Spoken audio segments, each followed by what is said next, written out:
Black mother mourning, black father mourning, black family cannot see the sun rise.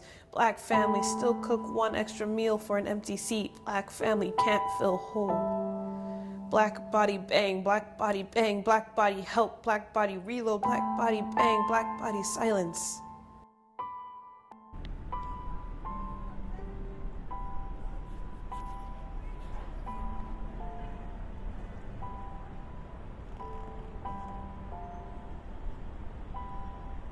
I lived on Wilson Ave from when I was born to probably about the age of 12.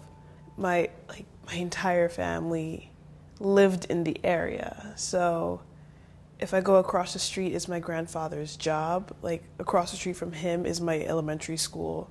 2 blocks down were my cousins. And my grandmother lived just around the corner from my grandfather's job. Everyone looked out for everyone. And I never really had to worry about where I was or who I was with and that kind of thing. Because, I mean, in a sense, Bushwick was family. So it's just like, you don't worry about it.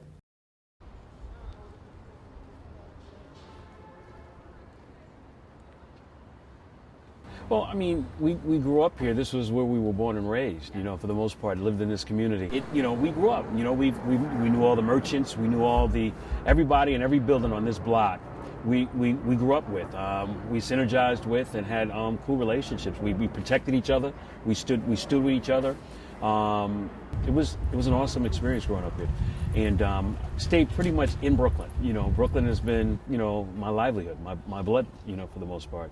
And, I miss this neighborhood. I really miss it. Quite frankly, a lot of folks can't afford to live in my community anymore. Not even I. And those that have the financial wherewithal are able to purchase and buy. An apartment around here is almost like $1.2 million in the building that I used to live in, that squatters, you know, that we squatted in. And it's sad, but this is the life we live in.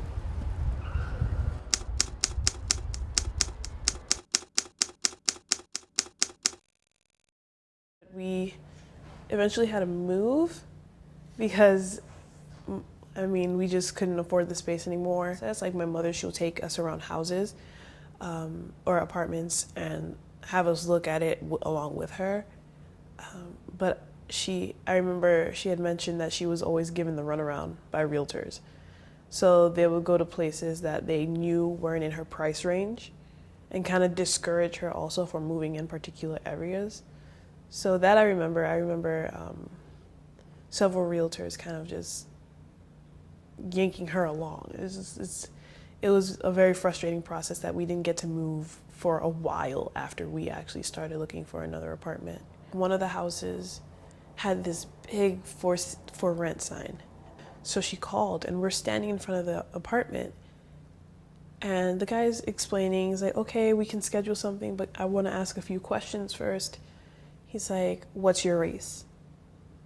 She's like, I'm Latina, I'm Puerto Rican. It's like, okay, and your partner?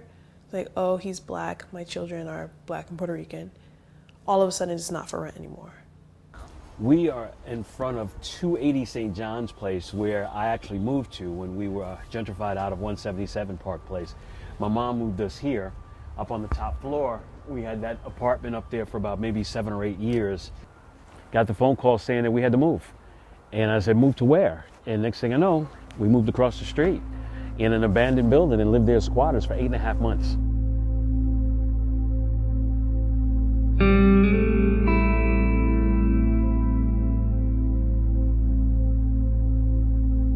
Like you're displacing us in the place that we've created a culture for.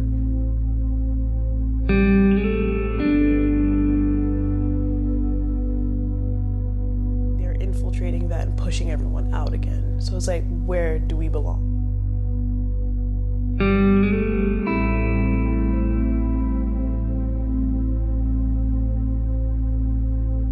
I see gentrification almost as the opposite trend of what happened in the 50s and 60s, where the white urbanites largely fled the cities to the suburbs to leave an underclass of urban poor inside the cities.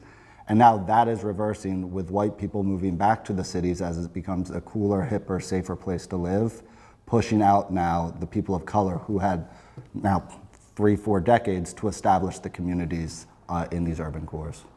There was a debate with Avenue of Puerto Rico, which is in Bushwick as well, and there were some people who wanted to take out that name because they didn't want to scare away potential like neighbors, which meant non-people of color.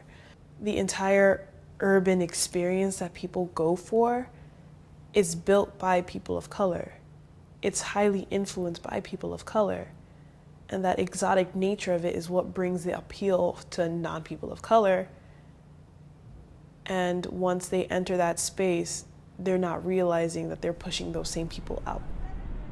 Well, it's more villagey, if you want to call it that. You know, I mean, it's more professional people, more business. You know, I mean, middle class people that moved in. I mean, we were middle class then, but more professional people from a higher, bracket of salaries. You know, it's gotten a lot more diverse. Although now it's skewed, less African American and more Caucasian at this time. So, there's some differences. And the upkeep of the houses are pretty good. I think they did a lot of good jobs on the brownstone, so it looks pretty cool.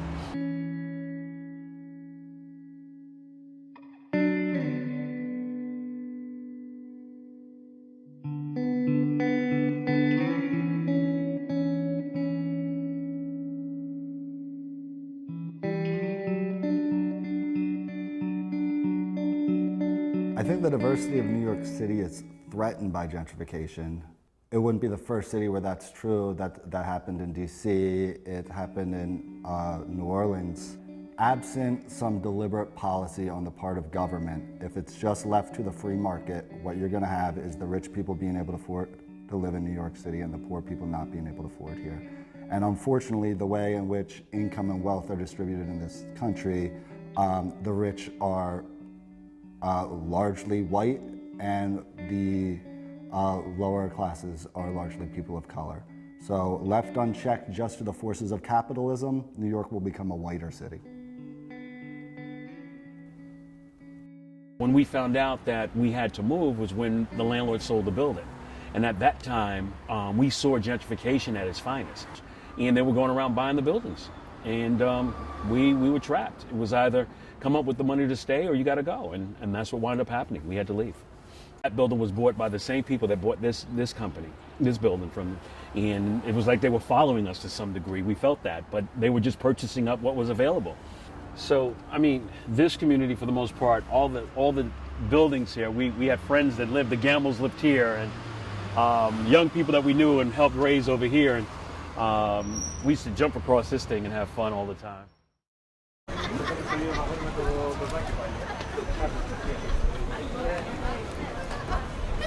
This, I noticed happening in spurts. So there were moments where, taking the L train home with my mother, seeing people get off later and later in those stops.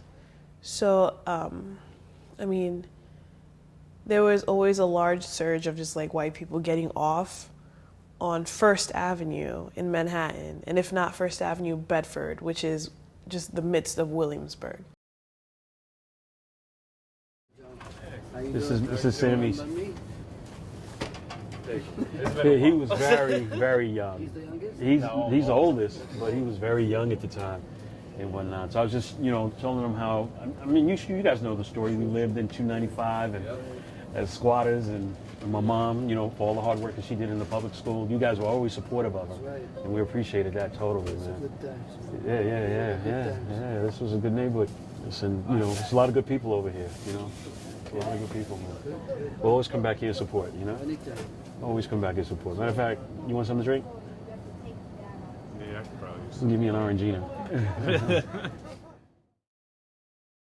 We are in front of the last address I had in Prospect Heights after we moved out of the abandoned building. 349 St. John's Place. We used to live in apartment 3C on the 4th floor. Lived here. We got here in 1983 and lived here till about 2008. They had to buy us out. And my goal was to get as much money back from them for the pain that they gave my mom. Some folks are still here and they're still trying to get them out, but they can't. because it's rent stabilized. But once you move out, they can raise the rent up a certain dollar amount to that price point. I just seen a couple of people come out, actually. A few of them that used to live here, they're still here.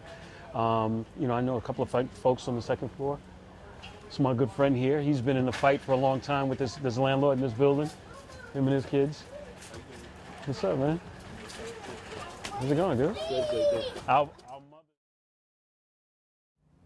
Gentrification is not wanting to visit the place you grew up because there's nothing you can relate to anymore.